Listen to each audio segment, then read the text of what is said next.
Okay, as you can see, I'm just putting a needle threader through just so it's easy for me to thread it.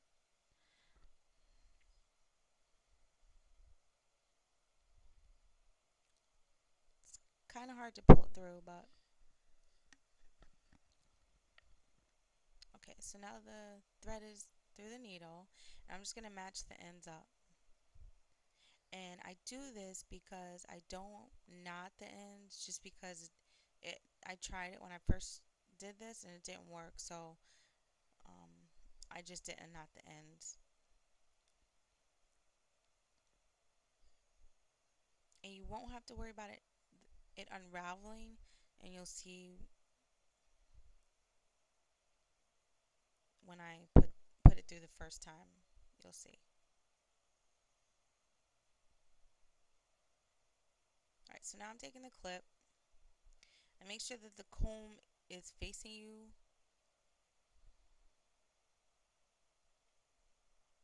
And I'm just gonna put the needle through the first hole, pull it through. I pull it all the way till it's almost to the end, not like just leave a little bit of thread out since you're not gonna knot the ends. If you knot the ends, then you don't have to do it. And then I'm just putting it through the same hole because that's gonna make it to where it knots right there. So now I'm gonna just keep on, go through the next hole,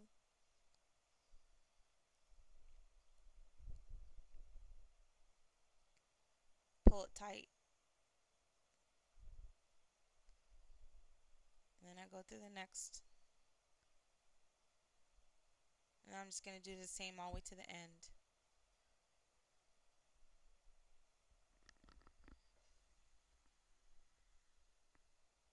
So basically I put it through 5 holes that are across the top, all 5.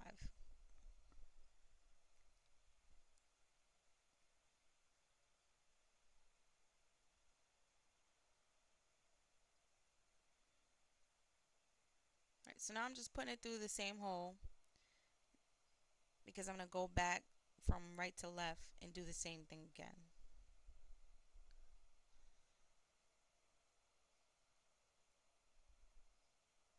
I just keep moving to the left in the same manner as I did it from left to right. I'm gonna do it from right to left. And as you can see, it's really easy.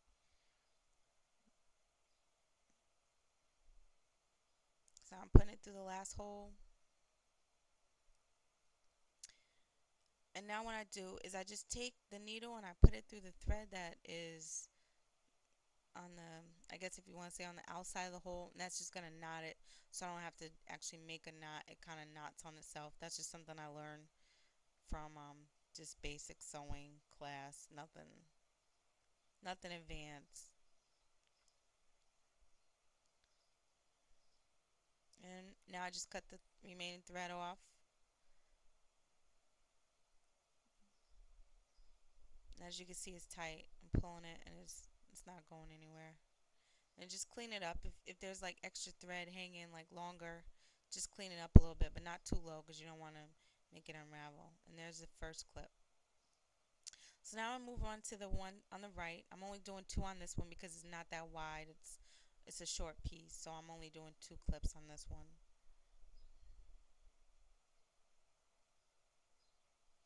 And then basically you just do the same thing. Take it through the, from left to right. I line it up flush with the weft just in case. I really don't leave any space on the top because I feel like that's gonna make it bulky.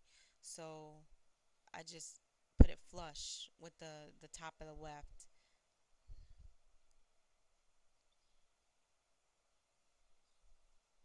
And if you had a weaving needle, it would be a lot quicker to get it through the weft because they're so thick. But the part that you where you thread through, it doesn't go through the holes that are in the middle. The 3 holes that are in the middle, it doesn't go through. And I want um, to put it through all 5, so that's why I use just a regular sewing needle.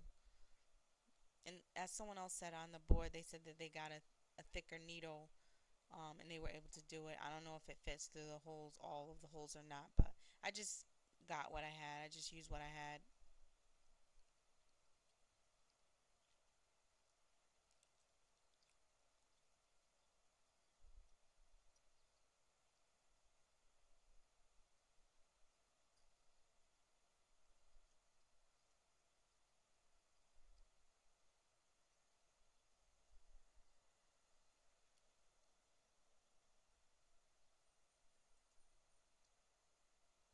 keep on going. Now I'm just now I'm just knotting it on itself and cut the thread, clean it up a little bit. Any extra thread that's hanging out, you just clean that up. And there it is. It's tight, it's on there. And I like this because if it does come loose, you'll know. Instead of like, I don't know, I just don't feel good about gluing it. I'm just a little scared that it may come off. So it doesn't take that long. I'm just cleaning up the thread that was in the middle because I used this is a piece that I used when I was practicing. So there was some extra thread because I reused the clip. So there's the piece all done. Didn't take very long. Those are the clips, and that's it.